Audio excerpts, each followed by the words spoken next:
नमस्कार साथियों, मैं संजीव आप सभी का स्वागत करता हूं। आज हम बात करने वाले हैं प्रोविज़नल कैंडिडेट की जो लिस्ट केंद्रीय विद्यालय के द्वारा जारी की गई है, उसे कैसे पढ़ना है, कैसे समझना है।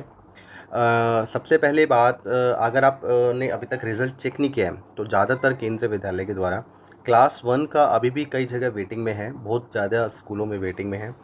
हाँ, वो मंडे तक शायद वो भी आ जाएगा। बाकी आप जिस भी केंद्रीय विद्यालय में आपने अप्लाई किया है, उसी केंद्रीय विद्यालय की जो ऑफ़िशियल वेबसाइट है, उसके अनाउंसमेंट सेक्टर्स में जाकर, अनाउंसमेंट वाले पार्ट में जाकर आप चेक कर सकते हैं। क्लास 1 का अगर अभी तक वेटिंग में है, अगर उसका प्रोविज़नल कैंडिडेट की जो लिस्ट अभी तक जारी नहीं की गई है, तो वहाँ आपको देखने को मिल जाएगी। इसके अलावा ज़्यादातर बाल वाटिका 3 या बाल वाटिका 1 का जो 19 तारीख को ही इनकी लिस्ट जारी कर दी गई थी, और उनको कैसे समझना है। अब जैसे कि मैंने एक एग्जांपल के लिए, ये दिल्ली का एक शालीमार बाग केवी जो है केंद्रीय विद्यालय है, जिसमें बाल वाटिका 3 के लिए वैकेंसीज थी, और उसमें टोटल जितनी भी सीट्स थी उनके लिए प्रोविज़नल कैंडिडेट्स की लिस्ट जारी कर दी। यानी कि ये एक तरीके से सेलेक्टेड कैंडिडेट्स है, स्टूडेंट्स हैं जिनका सिलेक्शन हो चुका है फॉर द एडमिशन पर्पस। अगर ये जो पेरेंट्स है या बच्चे जो है, अगर इनका जो डॉक्यूमेंट्स जो भी इन्होंने अप्लाई किया था, अगर मान लीजिए जैसे फर्स्ट लिस्ट आप देख रहे हैं आरटी में, जैसे कि ईडब्ल्यूएस के बेसिस पे जो पेरेंट्स ने भरा होगा, गरीबी रेखा के अंतर्गत जो फॉर्म्स होते हैं, तो उसमें गरीब बच्चों के लिए हर एक प्राइवेट स्कूल में या केंद्रीय विद्यालय में, नवोदय विद्यालय में जो है कुछ परसेंट सीट जो है, 25% सीट जो है रिजर्व रहती है। तो उसी के तहत ये एडमिशन जो है देना होता है, और आरटी के तहत जिनका एडमिशन होता है उनको किसी प्रकार की कोई फ़ीस भी, चाहे वो प्राइवेट स्कूल हो चाहे केंद्रीय विद्यालय हो, नहीं देनी होती है। तो कुछ यहाँ पे 8 जिनका लॉटरी नंबर 8 तक है, इनको सिलेक्टेड हो चुके हैं। अगर इनके सारे डॉक्यूमेंट्स कंप्लीट पाए जाते हैं तो इनका जो एडमिशन प्रोसेस कंप्लीट हो जाएगा। उसमें बताया भी गया है, आप 19 से 27 तारीख तक का समय है आपके पास, वर्किंग डेज में आप जाकर 10 से 12 के बिटवीन जो है स्कूल में ये जो बच्चे हैं, इनके पेरेंट्स जो है जाकर एडमिशन प्रोसेस पूरा कर सकते हैं। अब आ जाते हैं CWSN की भी यहाँ पे सीट थी रिजर्व में, एक सीट थी जिसमें बच्चे का नाम यहाँ पे गिवन है, कैटेगरी 5 से। इनको भी सेम समय दिया गया है, उसी के तहत इनको भी एडमिशन्स कराना है।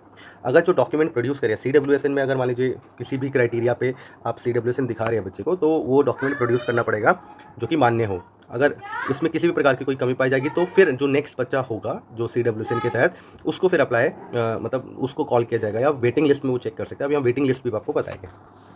बाल वाटिका 3 में आ जाते हैं। बाल वाटिका 3 में कैटेगरी 1 से, क्योंकि मैंने बताया था केंद्र विद्यालय में देखिए आरटीई का तो रिजर्व सीट्स होती है, CWSN की रिजर्व सीट्स नहीं होती। रिजर्व सीट्स मतलब अगर कैटेगरी 1 में CWSN मिल जाता तो वहाँ से लेते हैं, कैटेगरी 2 में मिल जाता तो वहाँ से लेते, देन कैटेगरी 3, देन 4 तो कहीं भी नहीं था। कैटेगरी 5 से एक स्टूडेंट CWSN था तो उसको वहाँ पर सिलेक्शन हो गया। हम अदर्स स्टूडेंट्स की बात करते हैं अब, जो बाकी सीट रह गई है इनके अलावा। अब जैसे कि ये भी बात की गई थी, OBC SC ST का भी रिजर्वेशन होता है। तो हो सकता है ये OBC SC ST या तो ये जो आपने देखा CWSN में, या फिर यहाँ इस क्राइटेरिया में RT में भी आ सकता है, कोई OBC स्टूडेंट हो या SC स्टूडेंट हो, तो वो वाला फिर क्राइटेरिया जो है यहाँ पे ज़रूरी नहीं कि इन बची हुई सीटों में भी फिर वो होना चाहिए।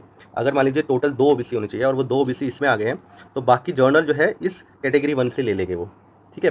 तो अब आ जाते हैं हम यहाँ पे कैटेगरी 1 के जो ये कुछ बच्चे थे जिन्होंने अप्लाई किया था, और उन सभी का यहाँ पे जो है सिलेक्शन हो गया है।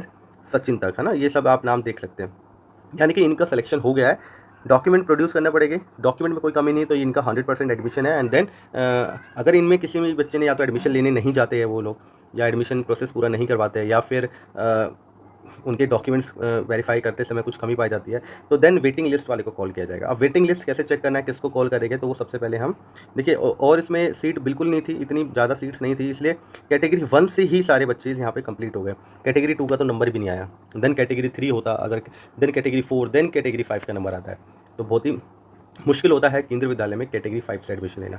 और मैंने आप लोगों को एक चीज़ बताई थी, जो आरटी के एडमिशन्स है उसमें किसी का भी हो सकता है, तो आरटी में ये हो सकता है कैटेगरी 5 के भी स्टूडेंट इसमें ज़्यादातर पाए गए आपको देखने को, क्योंकि आरटी का जो क्राइटेरिया उसमें कोई गवर्नमेंट सर्वेंट वगैरह तो वैसे भी एलिजिबल नहीं होगा आरटी के तहत। अब हम बात करते हैं वेटिंग लिस्ट। इसी स्कूल की मैं वेटिंग लिस्ट आपको शो करता हूँ दोस्तों। तो ये है waiting list, consolidated waiting list है, सभी कैटेगरीज की इसमें गिवन है। तो आप मान लीजिए वहाँ से कोई भी बच्चा अगर मना करता है एडमिशन्स के लिए, तो फिर ये जो है या उसका वेरिफिकेशन कंप्लीट नहीं पाया जाता है। तो पहले कुछ, क्योंकि मैंने बताया था प्रेफरेंस रहती है कैटेगरी 1 में।